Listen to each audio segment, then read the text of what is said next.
पिता देवो महेश्वरा बांधवा श्रीभक्ताश स्वदेशो भुवनत्रयम् ओम प्राणाय स्वाहा पानाय स्वाहा उदानाय स्वाहा व्यानाय स्वाहा स्मरणाय स्वाहा मध्ये मध्ये पानीं च उत्तमोष्णं शुद्धिदात्मीयं जलं समर्पयामि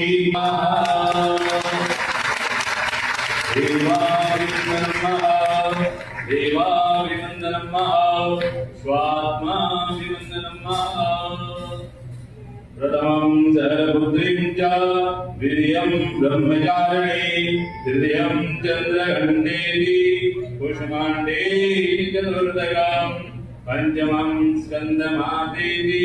षष्ठं कात्यायनीति च सप्तमं कालरात्रीति महाघोरी चाष्टमं